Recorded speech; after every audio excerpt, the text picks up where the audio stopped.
Welcome to the District of Tofino Special Council Committee of the Whole meeting. And I'm calling this meeting to order at 4:32. I'd like to acknowledge that the District of Tofino operates within the territory of the Tla-o-qui-aht First Nation, Tla-o-qui-aht.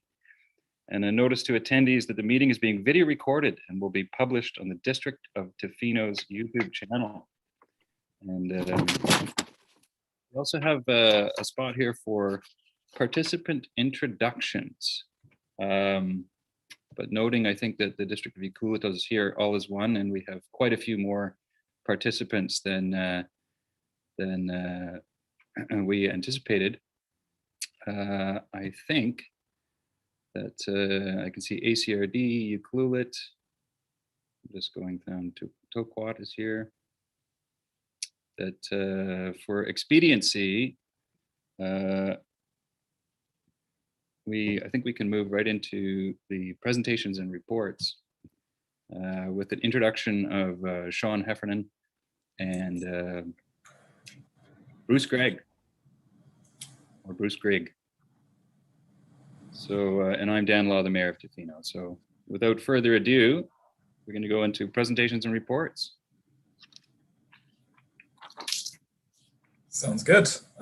Thank you for having us back for the joint council meeting here. Tonight we're here to present to you the findings from the West Coast Land Use Demand Study, which was completed in February of this year.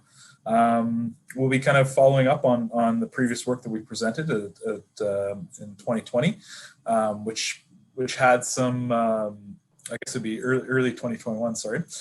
We had some of our preliminary findings, and since then we've kind of finalized our report and added a few different components related specifically to infrastructure, as well as running some scenario testing as well. So yeah, we're here to kind of present the findings of that report to the Joint Council, and yeah, hopefully that will yield a good discussion afterwards. And yeah, happy to answer any questions that you might have. So I'm going to share my screen, and if you have any trouble hearing or seeing the presentation, please let me know. I'll do my best to amend that, and we'll go from there.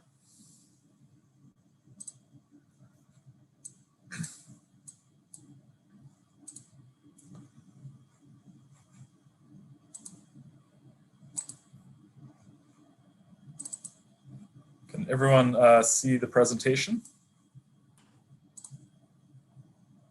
Excellent. Great. Can everyone hear me? Great. Okay. Yeah, so JP and I, we're from Urban Systems. I'm based in Victoria, BC, and JP is based in Vancouver. We've been working with the districts of Tofino, Tla-o-qui-aht, the First Nations of the West Coast, and the ACRD to develop the land use demand study. This covers the whole of the West Coast. And so the purpose of the land use demand study was to conduct a thorough analysis of land use demand and growth, as well as to better understand its implications on infrastructure and servicing in the West Coast region. The goal is to support the strategic decision-making and long-range planning for land development and infrastructure. And one of the primary goals too is collaboration between the districts of Tla-o-qui-aht and Tofino, local First Nations, Parks Canada, and the Alberni-Tla-o-qui-aht Regional District. The study area as a whole encompasses, what we're referring to as the west coast of Vancouver Island, though the majority of the study is focused on the communities that would be attached to the mainland. There is some consideration. We did look at Heffernan in terms of some of the offshore communities as well, but the majority of our work kind of focuses in this area here.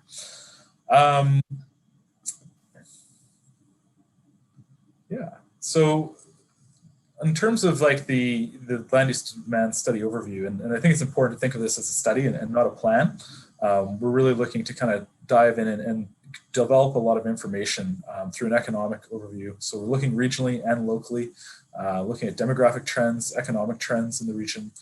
We also looked at kind of market opportunities and land use demand. So kind of what are the trends in terms of demand for residential uses, tourist accommodation uses, commercial and industrial lands.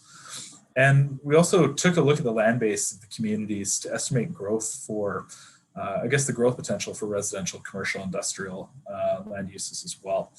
And then we took this and we combined kind of our assessment of what supply is available in terms of land, and then the demand for growth, and then looked at this also through an infrastructure lens. So, what would be at a very high level the approximate cost or requirements to actually service the demand that was being anticipated.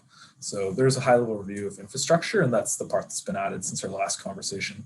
We also completed an industrial and commercial strategy as well, which is kind of a separate but similar piece that we provided to ICE-T at the end of 2020. And this was basically approaches to economic development and specifically how to capitalize on specific commercial industrial lands that were identified as basically key opportunities. So, typically larger parcels of service, commercial, industrial that already exist in the region. So the first part of this was the land use supply. So really kind of looking at what is available in terms of land. And not all land is made equal. In this case, we do have, assessment. I'll get into this more as we get into the infrastructure piece, but essentially, the lands that are serviced, the lands that are zoned for development, and then the lands that are beyond that, and then the lands that maybe exist in rural areas. So we took a look at the overall supply in terms of what had the potential as vacant or underutilized lands in each community. So this doesn't look at all the land total. It looks specifically at those lands with development potential of any kind. So with this too, we looked at those lands and we developed low, medium, and high growth estimates. So we envisioned basically for each parcel that we identified, kind of a high, medium, and low density scenario that, could evolve through planning. So, if there's ability to rezone or upzone, you could potentially have higher densities, or if you're looking for intensification for infill sites, things like that. So this variation is intended to capture kind of different levels of intensity for the lands that were identified. So it estimates kind of the highest and best use of overall the vacant lands based on zoning and other local planning policies. And then this is also connected to the high level population equivalents for each type of use. So, assuming that certain types of uses will yield at a high level a certain type of a certain number of people associated with this. And this was even done with commercial developments and industrial developments as well. So how many people would basically be working at an industrial site of 10,000 square meters type thing. So using those equivalent ratios to do a high level population estimate and kind of review how that matched up with our proposed growth scenarios. So in our land use supply analysis, we broke down kind of the total underutilized and vacant lands for each community. So in Tofino, we had around 150 acres. In Q-aht, we had 485. For Tla-o-qui-aht, there's around 200. For Tla-o-qui-aht, we identified around 140. For Tla-o-qui-aht, there was about 60, and the Q-aht Nation had just under 80. Heffernan had a smaller amount, not an exact amount identified, but under 10 acres. So the land supply analysis looked overall at like 3 scenarios in terms of what are the total number of residential units and the total kind of area in terms of commercial, tourism, commercial, industrial development.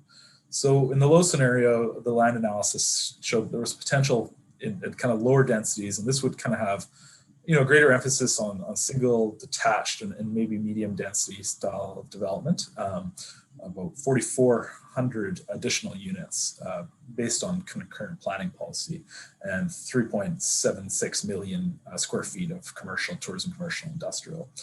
In the medium scenario, this increases to 5,200 additional residential units, and this would have kind of more intensity in terms of like greater densities around more of the missing middle, so more townhouses, more triplexes, multifamily units, and then this also assumed a 5.7 million square feet of commercial, tourism, commercial, and industrial development.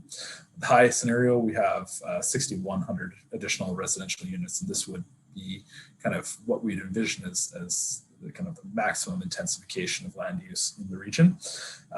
So pretty wide range, and I guess in that one too, 6.5 million square feet. So it provides a range, and I think within that that spectrum is you know, the potential build out for vacant and underutilized lands in the community. So in terms of the land demand analysis, I'll pass it over to JP here, who's our land economist.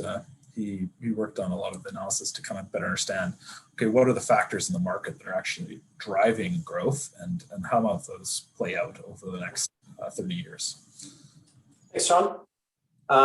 So can everybody hear me? Can you hear me all right? Yeah, okay, great. Yeah, sorry, my screen only shows Shaun, so yeah, so we were looking at demand in the region, and we split it up between 4 key land uses. So residential, tourism accommodation, commercial, and industrial land use. So for each of those land uses, we were projecting demand in, we would have to project demand in slightly different ways, and using whatever data we had available.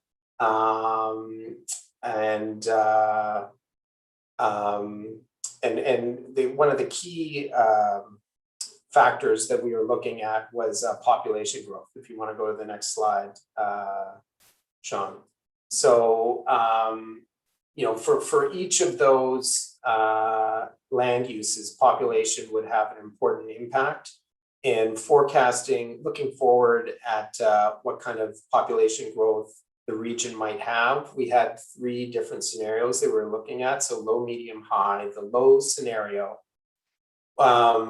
was based on what the Environics population growth was forecasted to be. So Environics is a data company that compiles Statistics Canada data.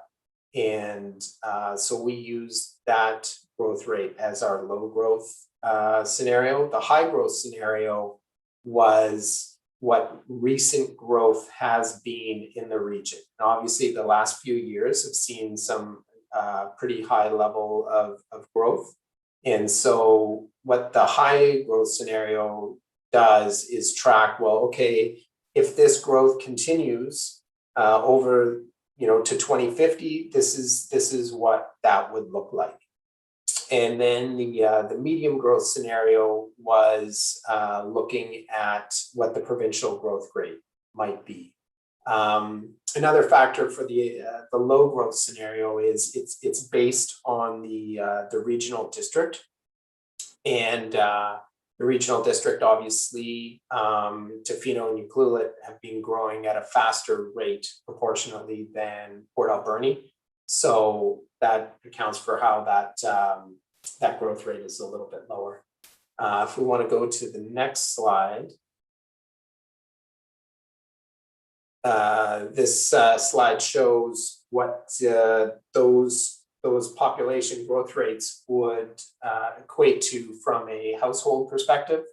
So we are looking at the average household size in the area and how household sizes are changing, have changed historically in Tofino and Ucluelet in the region, and have changed provincially, and used those changing household sizes with the population growth rates to show how many new households would be required or dwelling units would be required to meet that population growth rate. We also wanted to account for the shadow population. So people who are non-residents but are living in the region. Obviously, there's quite a few number of seasonal workers in the area, so we tried to account for that as well. Go to the next slide. So with our low, medium, and high scenarios, we're looking at between 1,500 new units under a low scenario and up just about 3,000 new units in the high scenario. And we also have it broken down by structure type. So single family, medium density apartment, and other, which might be mobile homes. So yeah, for the other, so that was the forecast for residential land demand. Yeah, you can go on to the next one. So for projecting commercial land demand and tourism accommodation, obviously the growth in tourism in the area is going to be a key factor. So one of the numbers we were looking at is visitors to the Pacific Rim National Park, and you can see that in the past few years that the number of visitors has really increased significantly. If you want to go to the next slide. So, you know, some of the commercial and industrial land uses, businesses that would require land in the region, obviously construction, if there's going to be a lot more housing growth. Right now, a lot of construction workers are coming from Port Alberni, but there's, you know, a possibility that more could move to the area. Manufacturing is a big opportunity in Vancouver Island in general, and in the region as well. And we're looking at people, especially with COVID, people moving to the region, and in a lot of cases, those people being entrepreneurs and bringing businesses with them, and wanted to account for the potential that some businesses would require land that might be beyond what you would expect just from a pure population growth perspective. Obviously, tourism and recreational is going to be a huge source of land demand. Specialty food processing is a growing source of a growing sector on Vancouver Island and BC in general. Clean technology, agriculture also are sectors that could see growth, and transportation and warehousing is across the board a source of demand for industrial land. So for these different land uses, for industrial, we're looking at 15 to 50 acres of land use demand to 2050. And the big range there is really us trying to account for people moving to the region who are going to bring businesses with them that would require larger land bases. Commercial demand, so that's commercial retail, that's going to be driven by both the growth in local residents and demand coming from tourists. So we had to factor in an estimate of tourism growth. And obviously for tourist commercial units as well, we had a low, medium, and high scenario for the number of tourists that are coming to the area. The low scenario was based on a growth rate from the BC or the national parks.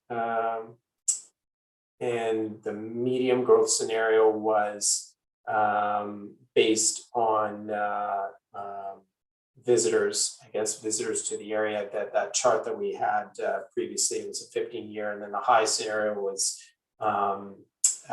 just an increase just in the past couple of years, trying to account for if really we'd see a high growth there. So that's what creates that range in tourism commercial units. So that all those projections for demand were then reconnected to supply to show how the land supply that the region has could account for these different scenarios of growth. And I think Shaun is going to discuss potential infrastructure requirements now. Thanks, JP. Yeah, so one thing to note too is there's a lot of analysis behind here. The study itself is close to 120 pages. So we've summarized the numbers quite a bit for the group here, but I encourage everyone to take a deeper look and review the report, and there you can kind of see the data behind this, and there's quite a lot. And going into these ranges and, the estimates as well. And we took from a number of different sources and also had a few, what we refer to as reality checks, other sources of data that would try to make sure things were lining up on those fronts as well. So there's quite a lot of information. So yeah, I encourage everyone to read the report, as long as it is. So I think, we're looking at the supply meets the demand part here. And part of this constraint on supply is infrastructure and the way this is servicing, way the communities are currently serviced and the way they could be serviced in the future. Infrastructure is a passion of mine, but it's always an interesting angle to add to this because it does kind of lend what is realistically possible. So, and it also asks the question too, whether there's supply and there's demand. And we'll get to this towards our recommendations, but the bigger question is how is that managed in the future? And that's kind of more of a future planning question, but versus kind of going all out to meet demand, or how do you want to manage growth to be potentially more sustainable or more thought out, or more fiscally, environmentally sound. So with the infrastructure analysis, we looked at the existing sanitary, sewer, water, road infrastructure needed to service vacant and underutilized lands. We looked to understand the feasibility of costs to service these lands and how the existing conditions will be impacted by development, i.e., what is the capacity remaining in these systems. We looked to provide additional information to understand how projected growth can be more efficiently absorbed in the West Coast region.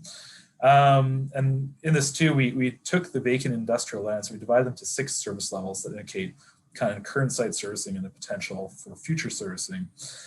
As well, the costs associated with developing infrastructure were considered through general unit costs, with costs rising from low to high growth scenarios. So within this, we've got another range, and that range is kind of the cost of infrastructure, which is changing very rapidly at the moment. So over time, I mean, these numbers could change pretty substantially, and they even have in the last 6 months. So just to quickly walk through each of these levels. So level 1 is basically the parcel has existing sanitary, sewer, and water servicing, or or it's in progress and will be serviced shortly. Level 2 has existing sanitary, sewer, water servicing, and can be fully serviced with minor infrastructure upgrades or expansions. So basically they're adjacent to existing services. Level 3 looks at parcels that are in the peripheral of municipal servicing. So, these would be short expansions. So, little jumps to kind of connect water or sewer to currently unserviced areas that may be required for fully serviced land uses. Level 4 parcels are not serviced, and significant infrastructure upgrades would be required, or expansion to actually fully service those in the medium term. Level 5 would be a parcel that is even further from servicing and it wouldn't be able to be fully serviced in the long term. Maybe kind of towards the 30-year horizon, we might start to see servicing in those areas without a substantial investment from one of the communities. And parcel level 6 is something that's unlikely to be serviced. So this would be kind of in the rural areas and forestry lands. So limited need or ability to service these parcels. Shaun, sorry, just to interrupt a little bit. I can't see all the participants, but usually we give presenters about 15 minutes. But I'm going to just note that unless there's objections, I'm going to move that we give you a little bit more time to keep going. And I'm not sure if you had a time limit given to you. I'm just going to check right now. No, we didn't, but it's not long to the end now. Okay, I'm just gonna put that out there, and that I've noted it, and carry on. Thanks. Excellent. Thanks, Dan. The supply and demand comparison, analyzing what the projected demand is, how is it being met by supply, and at what service level does this occur? So it's kind of the nexus of the 3 things we've been talking about, and that yields a multitude of scenarios. But we've taken this and we'll walk through kind of the high level findings, and we've kind of developed 4 test scenarios, so to speak. But the data provided would allow future users of this information to create a number of different scenarios in different contexts, using kind of the nexus of demand, supply, and the infrastructure servicing costs. So through all three scenarios, demand for residential uses is met by service level 3. So essentially, with the excepted multifamily uses in the medium scenario. So in most cases, residential demand could be met through densification in the areas with a reasonable amount of expansion into those vacant and underutilized lands. So this would require, as level 3, a fair amount of servicing to bring these online, and to fully meet the multifamily uses in the medium scenario would require even pushing that a bit further potentially to level 4. So that would be what we said is land that could be reasonably serviced in the medium term scenario. So demand for tourism and commercial uses is not met under any of the growth scenarios, and we're talking about kind of our medium scenario here. So basically there's a high demand for tourism commercial that isn't currently met by current planning policy in the region or the land uses that were identified. Demand for low and high density commercial uses is met under service level 1 under all scenarios. So essentially, like the existing service land should be enough to meet the majority of commercial demand, and industrial demand is met at various points in these scenarios. So I'll walk through these at a high level and try not to overload with data here. And again, we're trying to summarize quite a lot of information. Summary of which service level is basically a comparison for the low, medium, and high scenario, and it's a summary of what demand is met for which type of use in each of these scenarios, starting in kind of level 1 servicing level, moving kind of level 2, level 3, 4, 5, and 6. So the values bolded in red indicate where the demand is met. So as we can see here in the low development scenario, the majority of land uses, all residential uses, commercial uses, and industrial park uses are met on current areas, basically with the current servicing in the region. For heavy industrial, we'll need to get to kind of level 5, and that is due to the nature that most of the industrial lands are not fully separated necessarily from other light industrial, commercial, or residential uses. So heavy industrial would require kind of a greater space, probably further from where most industrial land is located now. And then, yes, high demand for light industrial land as well. So that would only be met in the low demand scenario at level 4. Again, tourism commercial is not met in the low demand scenario. So moving up to the medium development scenario, so adding a bit more density and looking at kind of our demand as being a bit stronger, we see that large single family and small lot subdivision is met in level 1. Townhouse development, as we get more dense and add more demand, we see that you need to get up to level 3 of servicing to reach that level, and for multifamily it's level 5. So again, commercial is met in level 1, light industrial is met in level 2, and again, industrial park is met in level 1. So in the high growth scenario, we see things switch around a bit here, and partly this is because we actually we convert a lot of the land. So this is again in the land supply analysis. We take what would potentially have been large single family lots in the low scenario, and we assess them again and say, yeah, maybe this is the opportunity for densification. So in this, we actually are taking land out of the low density vacant and utilized lands and putting them towards medium and higher density land uses. So in this scenario, we see that we actually are meeting with level 1 more townhouse and multifamily residential, whereas the large and single family lots get pushed out. Large and small single family lots get pushed out. Commercial is being met, again, in all cases. Tourism commercial, as in all cases, is not being met. Again, light industrial and industrial uses are typically being pushed back towards level 4, with the exception of industrial park, which is met in level 2. So to kind of test these in a little bit in the real world, we tried to actually think a little bit about some of the context that we we began to understand as we were unpacking the study. So we developed 4 build scenarios to test the possibility of concerning infrastructure capacity and the economic development objectives of each community, where we would kind of see how those would actually be oriented. So we'll just walk through these kind of one by one now. So the first one is, what can we do with what is currently serviced in the region? So looking at full build out of lands with existing services, so service level 1. So in this scenario, it's assumed that no additional costs will be accrued to service this development.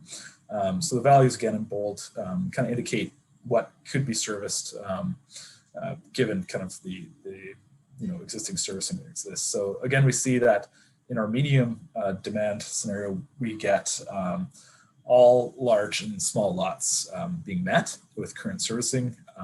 We have a shortfall of 197 units for townhouse and 250 units for multifamily. Tourism commercial, again, quite a large shortfall of around 2.5 million square feet. The remaining commercial, light industrial, industrial park and institutional uses are being met. So scenario 2, understanding that there are some significant infrastructure limitations in Tofino and in reference to their OCP, there may be the need to focus growth in other parts of the region until water and wastewater capacity is increased in the community. So we would look to see how growth, if we're to kind of take the future expansion of development lands in Tofino out of the picture and just focus on kind of the service lands in Tofino and directing growth towards other parts of the region, we see that, again, there's still the ability to meet large and small lot single family, again, shortfalls in townhouse, multifamily, and tourism commercial. So again, 233 townhouses and 251 multifamily residential, as well as, again, 2.5 million unmet demand for tourism commercial. The remainder, commercial, industrial, institutional, met in this scenario. So scenario 3 looks at focusing development towards service lands and First Nations communities. So rather than expanding infrastructure, where can the land be absorbed between the local First Nations, as well as what is available for infill in the current the lands available. So here we see that growth is first absorbed lands up to service level 4 on First Nations lands, with remaining demand allocated to level 1. So again, here we see the shortfalls are primarily falling within the townhouse, multifamily, and tourism commercial areas. The total cost of this would be around 23.4 million. So just for, I forgot to mention for scenario 2, the cost for this scenario would be around 8.5 million. And this again in kind of our medium scenario. So our fourth and final scenario is kind of the maximum build out of land supply.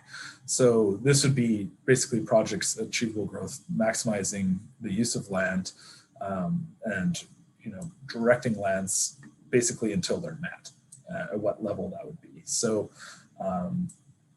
basically the moral of the story here is that the current land supply in a medium kind of demand scenario is capable of meeting all demand for all areas with the exception of tourism commercial, which would have an unmet demand of approximately 1.1 million. So this is kind of the summary of kind of the nexus of that supply, demand, and infrastructure piece. So, and then the cost of this would be around 48.5 million. And this is for primarily linear infrastructure. This doesn't include things like wastewater treatment plant upgrades and water plant treatment upgrades. So those non-linear pieces of infrastructure are a little more intangible and larger price points as well. So there's some discussion of that in the actual report.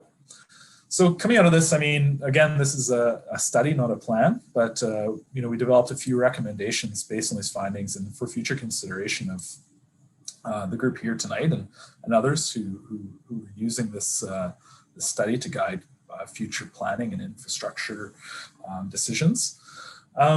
Would be to, the number one that came out of this was to develop a regional strategy for sustainable growth. We've given a picture of what growth could happen and potentially where it could happen. It's not to say that that's how it should happen or that's what it should look like.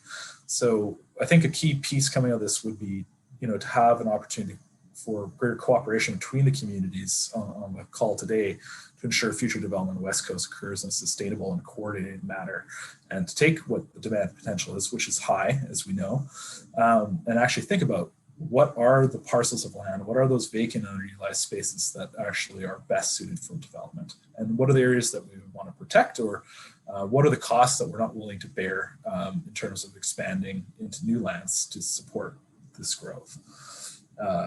So in that too, it's developing policies to support the coordinated development of existing industrial and commercial lands between jurisdictions. So a coordinated jurisdictional approach could be determine which areas of the region are best suited to house particular industry sectors. So again, going back to not all land is made equal.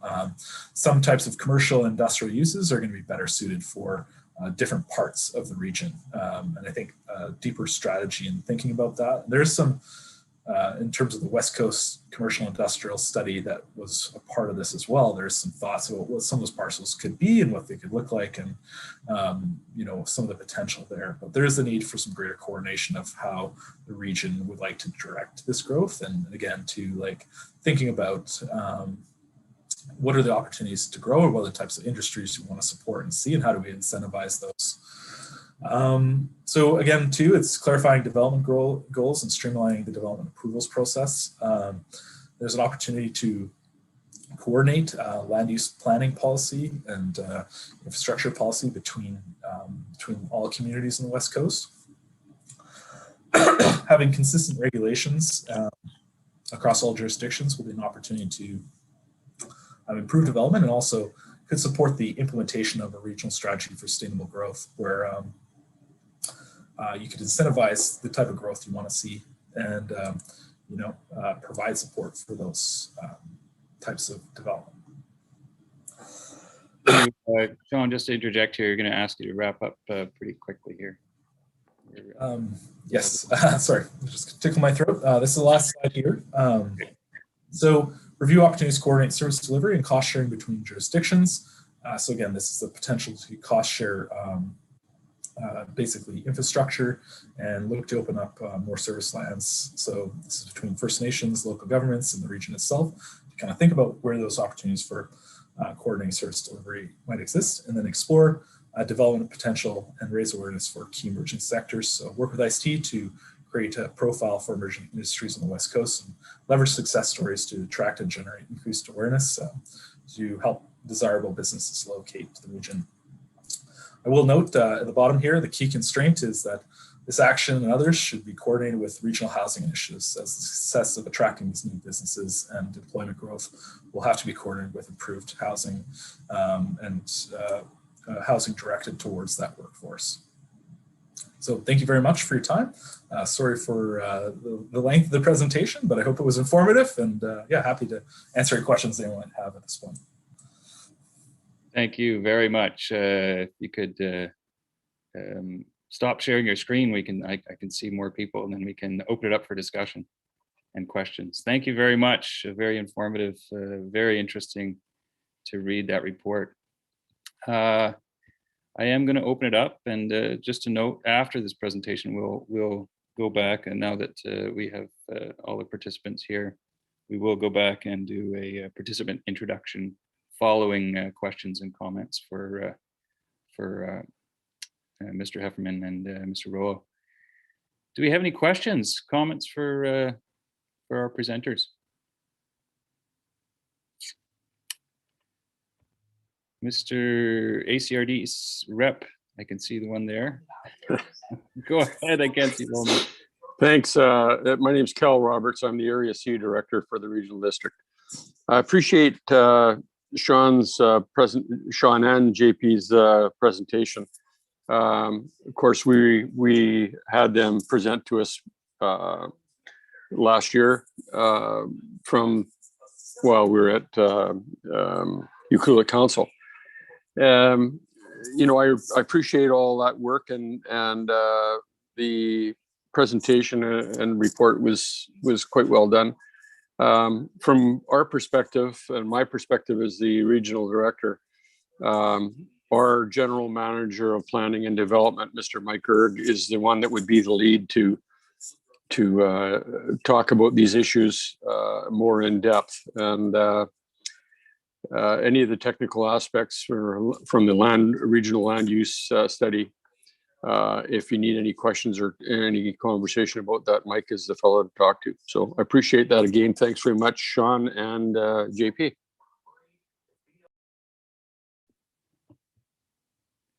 Thank you, Cal. Do we have any other questions for Shaun and JP?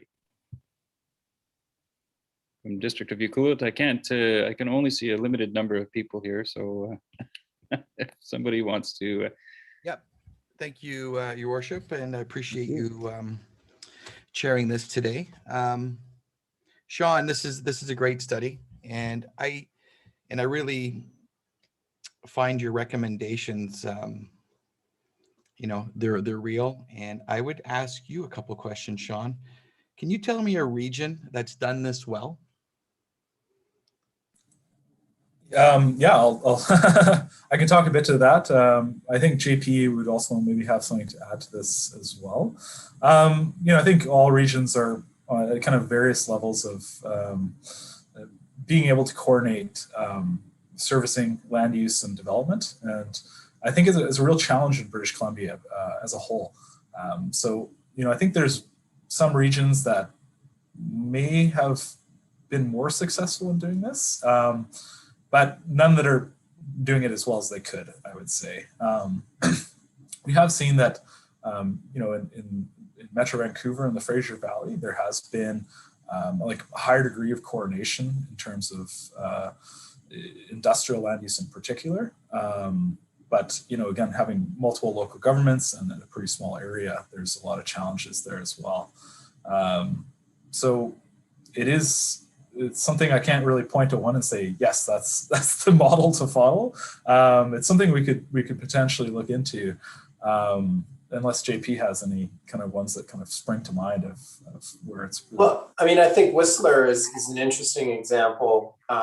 Just the work they did on, and obviously the Olympics helped, but providing for staff housing and how that was a real issue that was hurting the region and forcing people to live in Pemberton or Squamish and commute. And so, the fact, the Whistler Housing Authority allowing for staff, and, there's an awareness of the industrial land demands that are coming out of that community. And really a lot of that demand is moving up to Pemberton and the Pemberton industrial park that they've produced there. But it's a community that has some of the same issues as your region with high level of tourism, and they're taking a very proactive approach to planning their land use. So that's one to look at. And yeah, I mean, the Lower Mainland, obviously the big crunch right now is industrial land, and that industrial land demand is moving to the island. So, we're seeing the Nanaimo Regional District, Capital Regional District running out of industrial land as well. So that demand is moving to areas where there is available land, and that could be that crunch that is happening across the Lower Mainland and in South Vancouver Island. Could be something that pushes entrepreneurs who have a business idea that would require industrial land to move to Tofino and Ucluelet into your region. So that's I guess a thought. I don't know if that answers your question. But, no, that was great. I appreciate it. Did you guys have anything? Russ, thank you. That's it. That's good for Ucluelet. Thanks very much for the questions. Moving on. Anybody else? Questions from District of Tofino? Hi, thanks very much for your report. I really enjoyed reading the whole thing, actually, and it made me think very differently and very much from a regional perspective, which I don't think we've been challenged to think about up to this point very much. At least I haven't. So I really appreciated your very full report.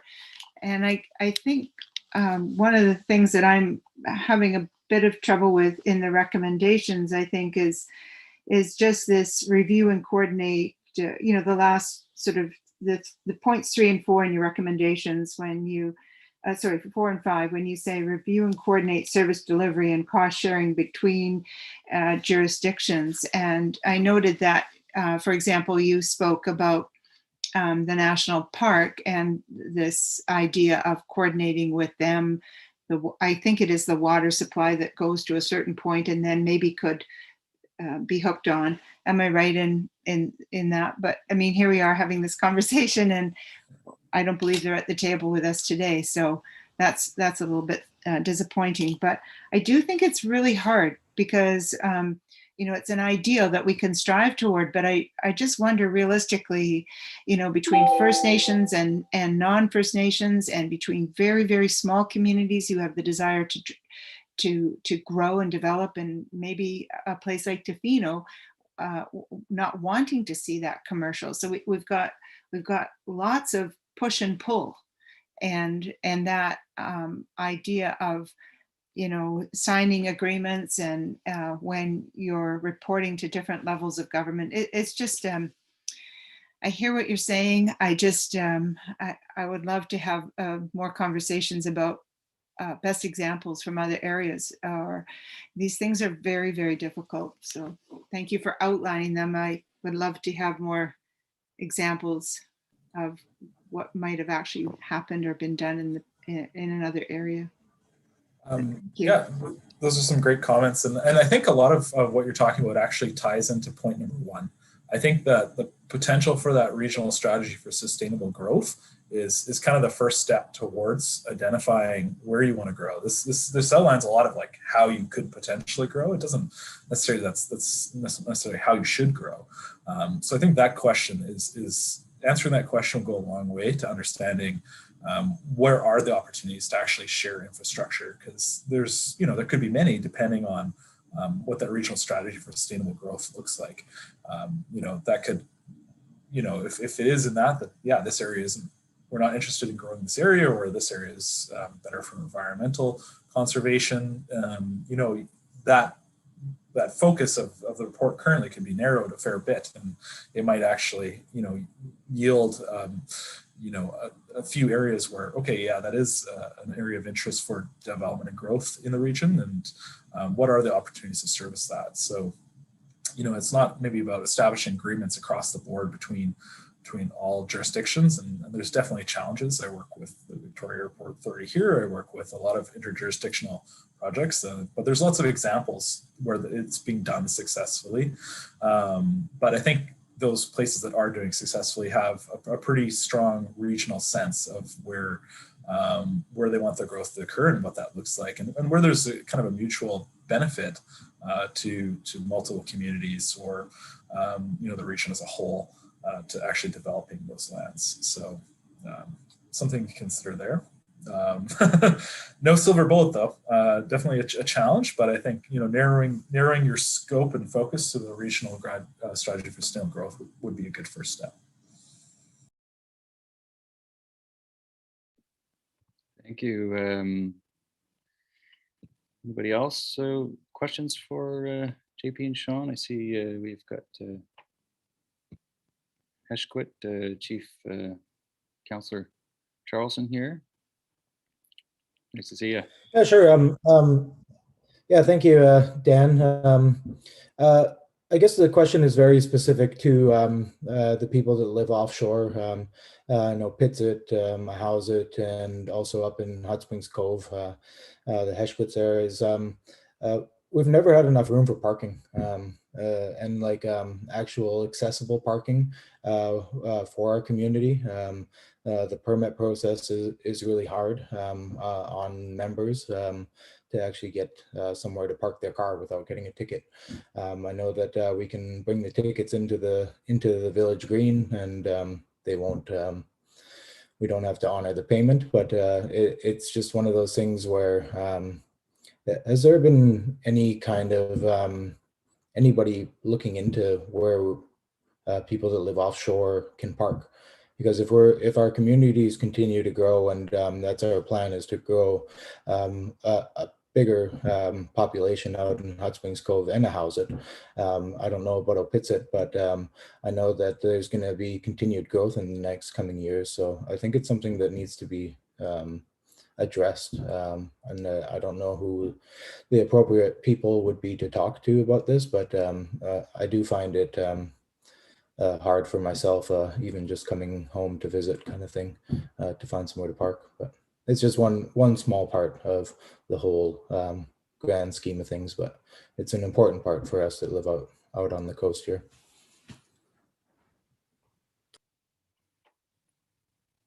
Certainly. Go ahead, Shaun. Yeah, so we didn't really look at parking directly, but speaking at the regional level, and having worked in the district before, looking at some of these issues around transportation, a key thing to realize economic growth and to support, especially ongoing kind of in commercial and industrial, as well as kind of economic growth, is sufficient transportation system. So I think there's a lot of challenges in the region around transportation. We speak to that in our report, and certainly access to the offshore communities and access to the peninsula as a whole is an important part of actually facilitating that development. And yeah, I think any growth to be realized in the offshore communities would need to be supported by pragmatic connection to those communities and the transportation system that supported access and movement between the mainland and the islands. I think that's a great point, and one that I don't know that we were aware of. And in the report, I think we speak to the parking issues that are currently occurring in the parks in the summertime and around the beaches. And that was raised to us as an issue, and so that's referenced in our report. But I'm not sure that we knew of this issue, and I think that the report, I guess, is done. But it's great that you raised that in this forum, so people all the different stakeholders are aware of that issue. So, yeah, thank you. Yeah, certainly great. It was a very interesting insight there. Even in a low growth model, would have a dramatic impact on transportation infrastructure. So well taken. Anyone else? We got Tla-o-qui-aht. Anybody from Tla-o-qui-aht?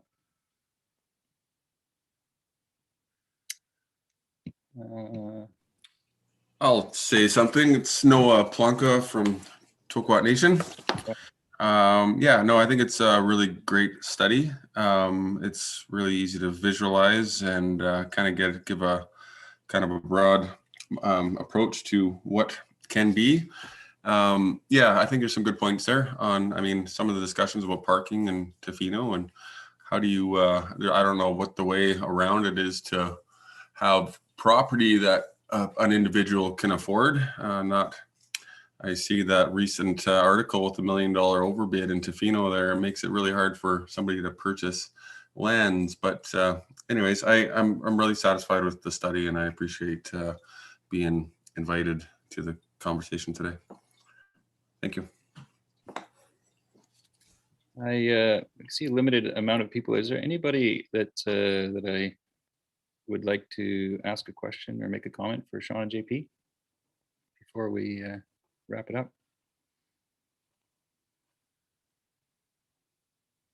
Okay, I think thanks very much, guys. It's going to give us a great platform to talk about these issues as a community and as a region. So I think that'll be our strategy, is to talk about it as a council, and then come back at a future date and meet with the region again and see where everybody's at. So thank you very much. Thanks very much for having us. I hope it's some interesting conversations with the group here today. Good stuff. Thank you. Oh,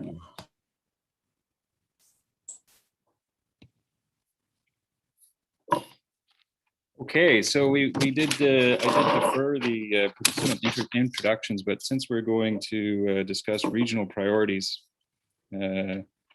territory closures and community expectations, I think now would be a good time to we'll go around and introduce ourselves and just the name and where you're from and your title, and then we'll get right into 2.2.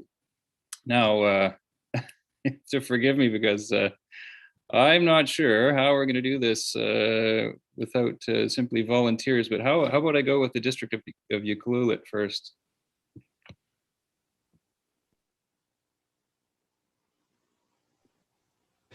Just for time, my name is Mako Noel. I'm the mayor, and sitting beside me to my right or your left is Councillor McEwen. I have Councillor Kemps beside me and Councillor Hoare to your far right. And on the line, I also have Councillor Cole is listening in. And I'm delighted that we're meeting as a group talking about the subject matter. Thank you. Great, thank you, Your Worship. And how about Tofino? Maybe we can do the same thing for Tofino. I'm Dan Law, Mayor of Tofino. And I see we have Councillor Chalmers here, District Councillor, Councillor Challenger, Councillor Thick, Councillor Anderson, and Councillor Steer. And we also have Councillor McMaster.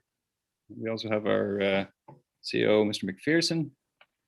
And I believe Miss Best is our Manager of Corporate Services. So we're very thankful to all be here. It's great to be in a regional meeting. Perhaps ACRD. Cal, who have you got there? Thanks for that, Mayor. With us today is our CAO, Douglas Holmes, and our Director General Manager of Planning and Development, Mr. Mike Erg. And there are also other representatives on the West Coast. I see that Tla-o-qui-aht Councillor Kirsten Johnson is there, and I don't know who else is on. I did hear Noah Plonka from the Tla-o-qui-aht Nation as well. Anybody else? I'm not sure who's there. Thanks. Excellent. And got Chief Charlson. Are you, Chief? Good evening, Klaus Heshquet. My name is Joshua Charlson. I'm the elected Chief Counselor for the Heshquet First Nation. Happy to be here, and I'll let my cousin April introduce herself.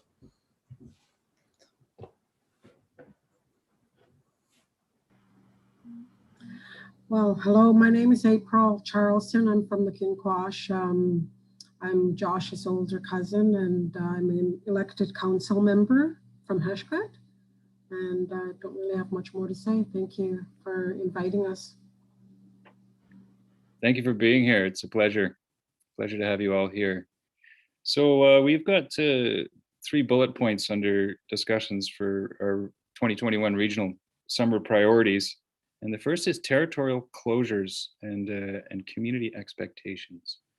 And perhaps with this one, Chief Charlson and April, perhaps we'll start with you, because I know that you're quite a voice for this before, and I really appreciated hearing what you had to say at our last meeting.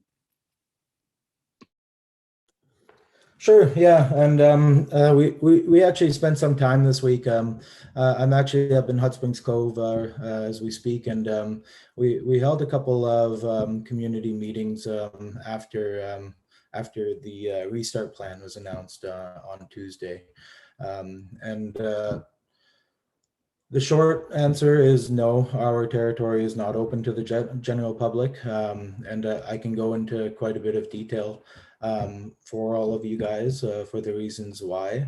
I'm not sure how much time you'll allot me, but I'll give you guys kind of the higher level overview of some of the reasons.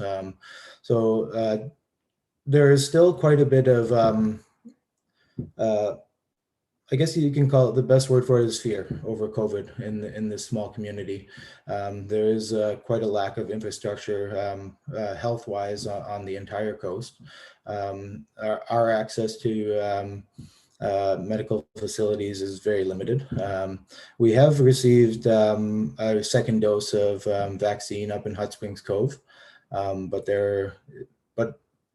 everybody's seen the media. I'm not gonna pretend like I haven't turned on the news and been a little frightened over double mutations, triple mutations, this strain, that strain. It's not gonna be, yeah. So there's a lot of information that just is not answered. And until there's actual clarity, well, what we discussed comes from last year. So last year there was full lockdowns, and then there was reopenings in kind of stages as we went, and then it brought us back into more lockdowns once November came around again. So that's something that we're trying to avoid, and we are going in a positive direction as an entire country, as a province, as an island, and it is moving in the right direction. For sure. But as for now, there's still too much uncertainty, not enough capacity for our nation, our small community here to take care of our resources effectively. So there is a lot of work that needs to be done in that. We are working with the Minister of Environment and his team with BC Parks, and Maquina Marine Park is closed, and so is Heshkut Peninsula. And just for clarification for all of you that are here as well, all of that information is on the BC Parks website. And I get constant emails and phone calls from people inquiring whether they can come up here. And it's a lot easier if with an organization like BC Parks to be communicating these kind of things to the public, letting people know that it's still closed. It will remain closed until Heshkut First Nation sees fit to reopening once we're comfortable. There's other underlying issues with keeping our nation closed as well. I might as well just come out and let you guys know that well, I've got your guys' attention, and that is since it's been closed, people have been able to do reflecting on how chaotic it is at sometimes up in our territory, and a lot of the disrespect that goes along with some of the people that travel up here. The brush cutting, the building of outdoor kitchens, building of cabins, that kind of stuff has been happening up in Heshkut.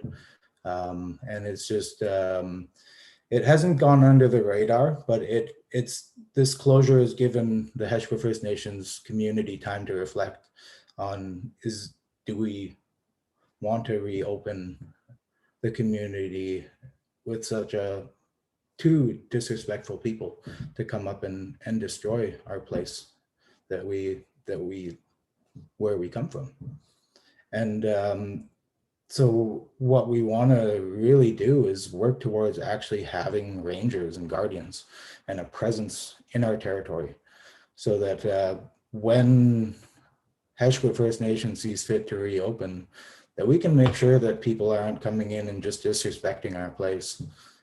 The place where we're from and where we're always going to be needs to be respected to the utmost. Like the highest respect needs to be given for everything.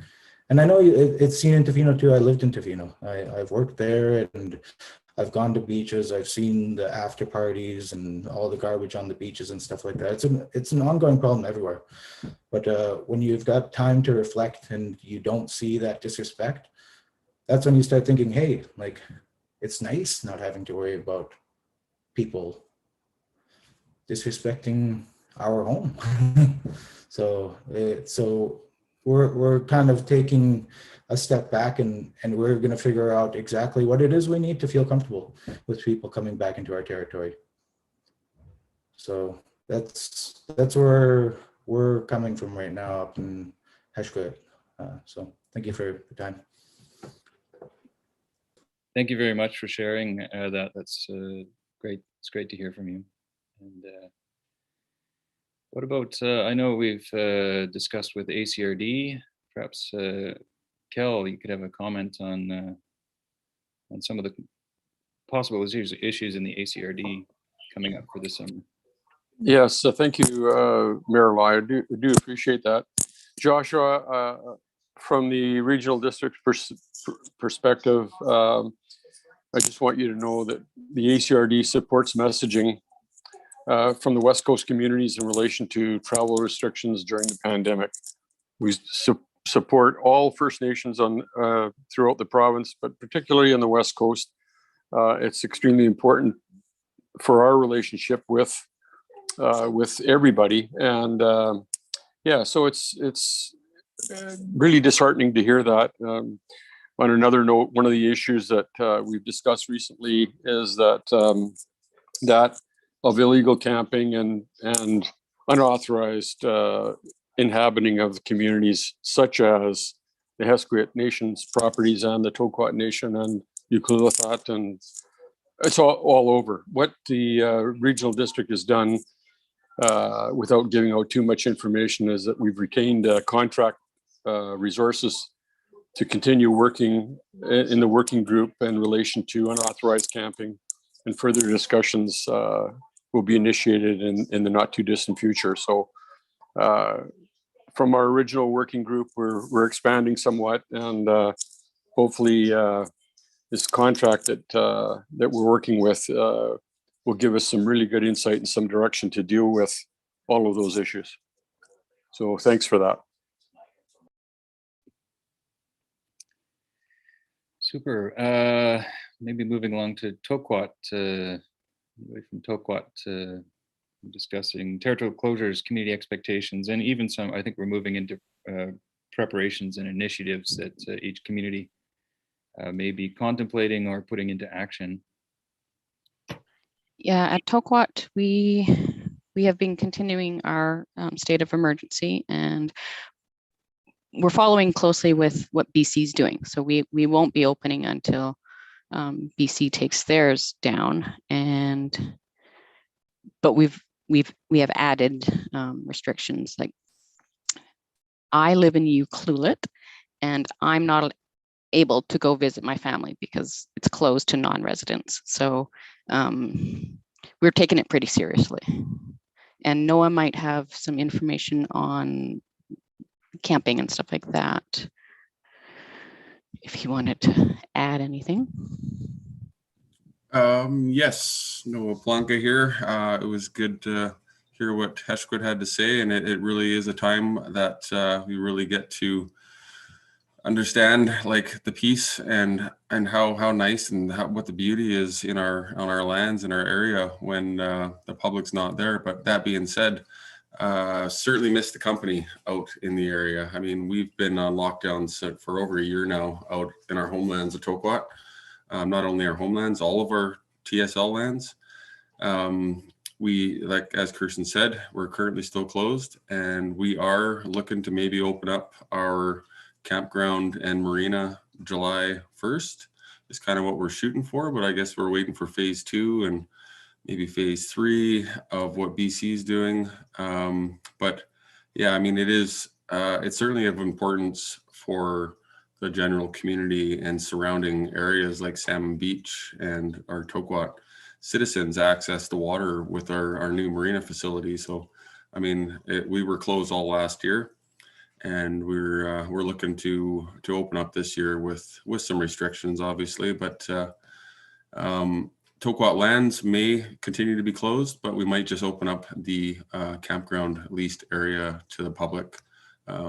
We've taken the time over the past year to do some additional construction and road maintenance and some work on infrastructure for our campground.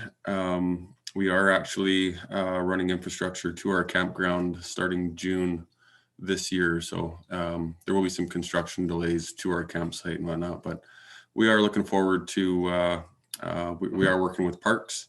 Parks Canada is opening up the parks, obviously, in pretty quick here.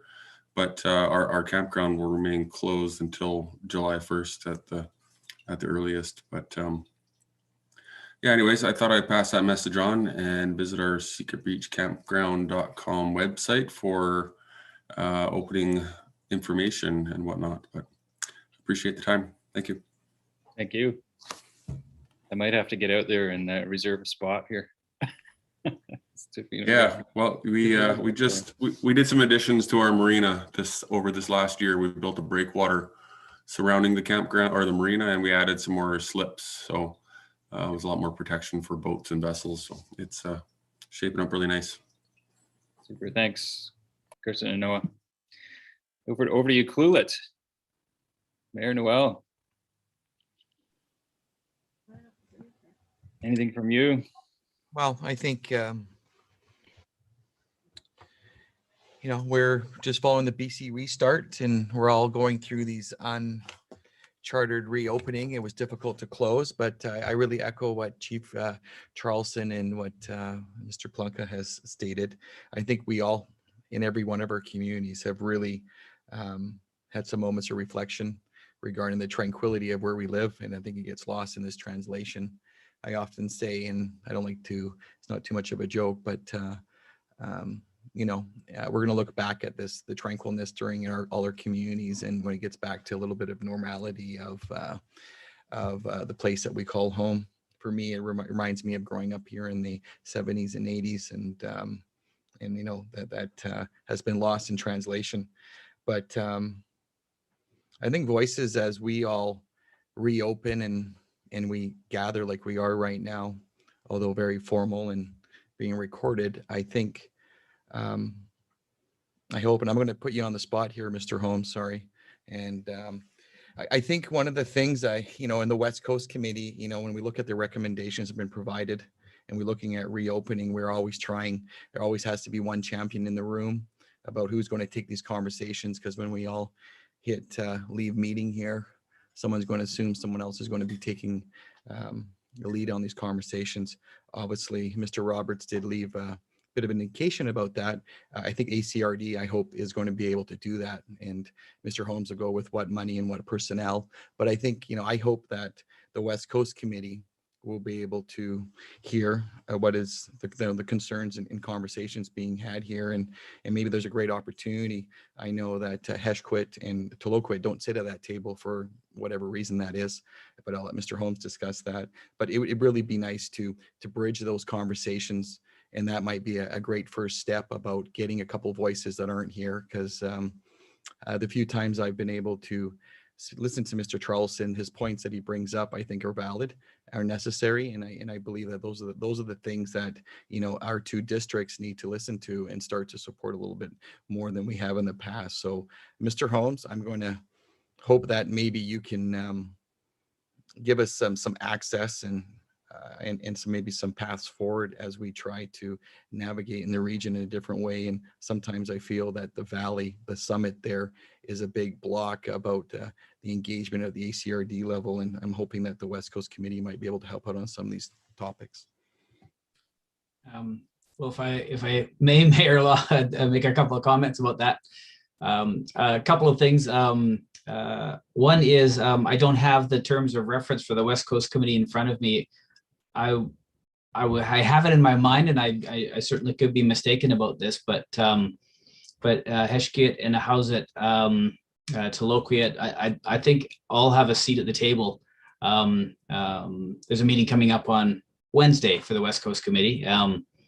So the agenda will go out, and I'll make sure that everybody gets a copy of that, and hopefully can participate.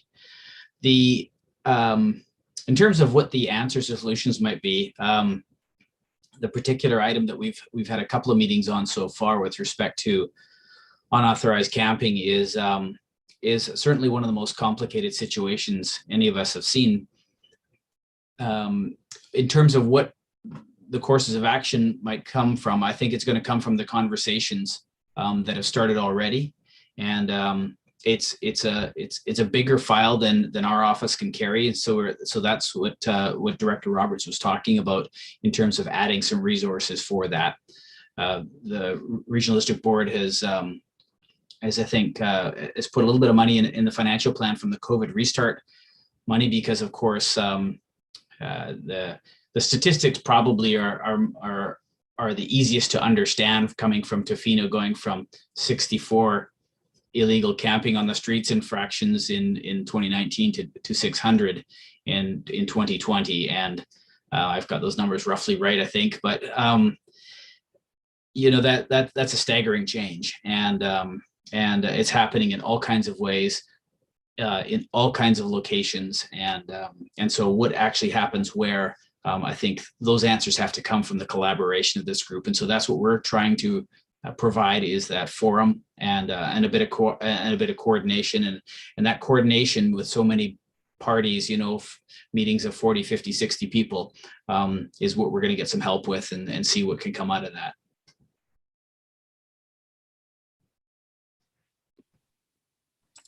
Thank you. It's a great, I really do appreciate hearing everybody's perspectives. I think in Tofino, we've been dealing with, as you said there, Douglas,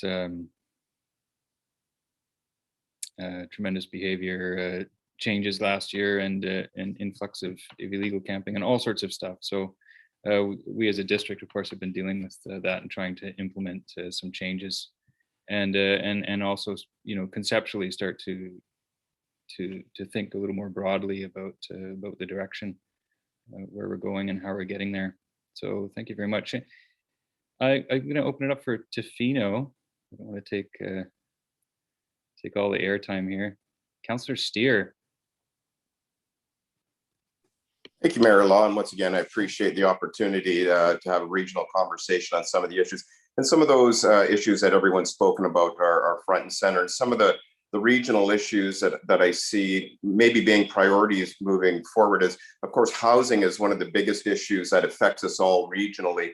And some forms of collaboration may be looking. We're looking at issues around housing that we can't even house some of our service workers and our health services sector, among many, not just including in the tourism sector. And that brings me to the other point, where the regional collaboration around bringing the health services to the West Coast region that we so desperately need. And those conversations, I know in Ucluelet, they're active there. Howsett is active in those conversations. Tla-o-qui-aht, and of course Tofino, with trying to provide potentially a new hospital facility in our region.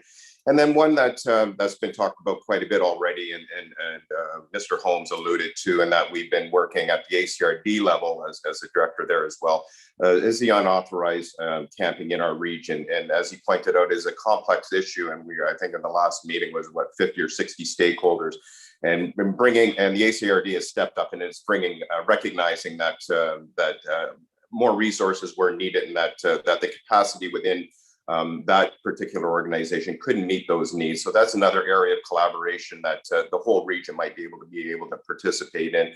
And then the last one, even though it is very central to Tofino, but our wastewater treatment plant, which is something that does affect the broader region in terms of water quality that comes out, and how we might be able to work with the region, with some of the communities within our region on bringing that very essential service forward. It has been a big priority for the community of Tofino, but I do see that it does have relationships to the bigger region. So that's it for me, and I'll give opportunity maybe some other councillors. Thank you. Councillor Anderson. Yeah, I think Councillor Steer brought up the housing issue, which is so crucial in any growth strategy to support the commercial and industrial growth.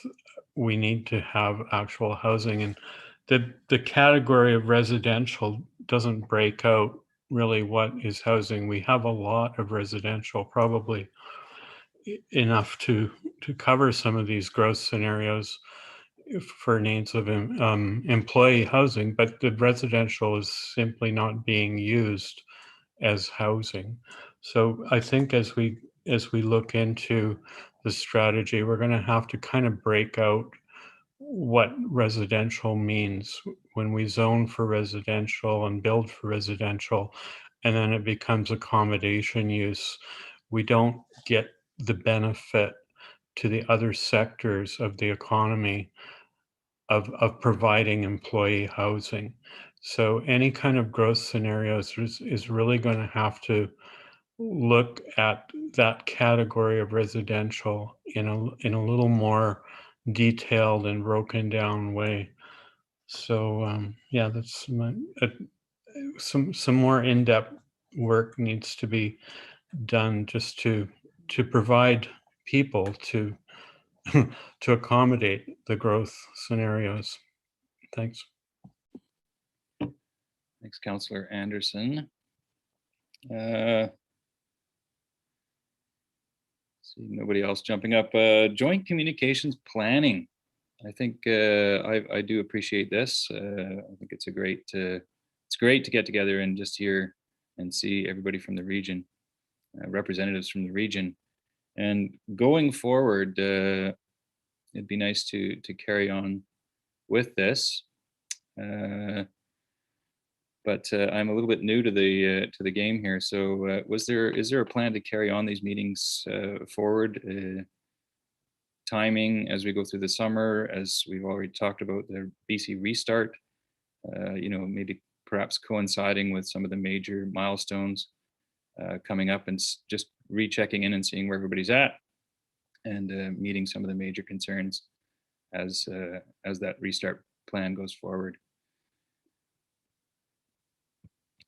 What shall we say? Any comments, questions on communications planning going forward?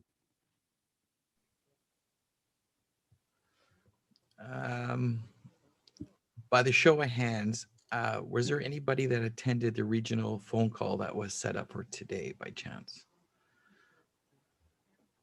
Was it a phone call? Was that with It was the Zoom they were set up with by Suzanne?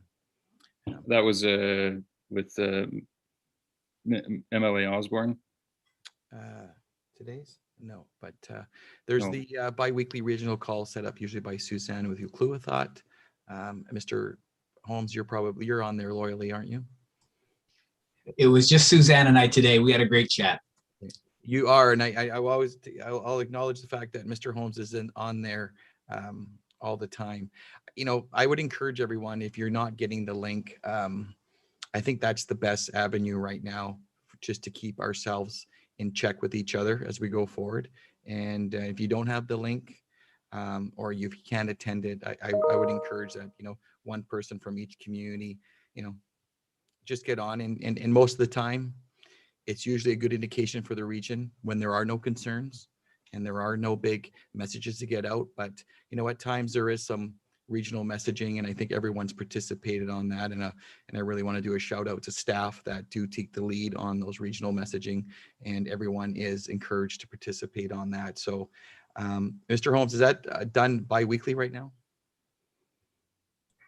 I think it is done bi-weekly. Suzanne has been the one who's been good enough to set that up. I'm just going to double check that, but I think you pretty much, Mayor Noel, you summed it up exactly right. Yeah,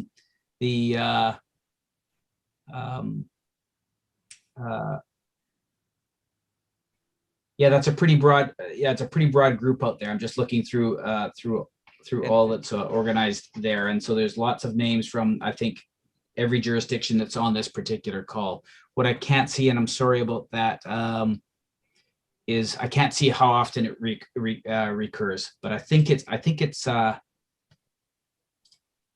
bi-weekly. I think it's bi-weekly. Yeah, and one was today, and so 2 weeks hence. Yes. So again, for those that maybe in the next 2 weeks, that might be the first avenue. And if you haven't been on there, sometimes it's easier when there isn't 30 people on there. So I'd encourage one person from each community, and knowing that's the first line of defense that we have if there is something going on, because we all individually do some messaging, and it's a great avenue to just reinforcing some of the concerns that we may be having. And I'll throw that out there. Susanna has been loyally doing this for about probably over a year. I think that she would probably appreciate someone else championing this for the remainder of 2021. I know I'm not throwing my hat in there suggesting that, but if there is someone that would like to champion that conversation to take a little pressure off of her, because she's it's difficult sometimes to make those commitments. That's all I have to say. Thank you, Mr. Law. Thank you, Mayor Noel. Now, April, you've got your hand up. Go ahead. I just have a quick question. That's all. If somebody could just maybe let me know what this joint communication planning is, and where that discussion is at. If somebody could update me. They don't have to do it here. They can email me.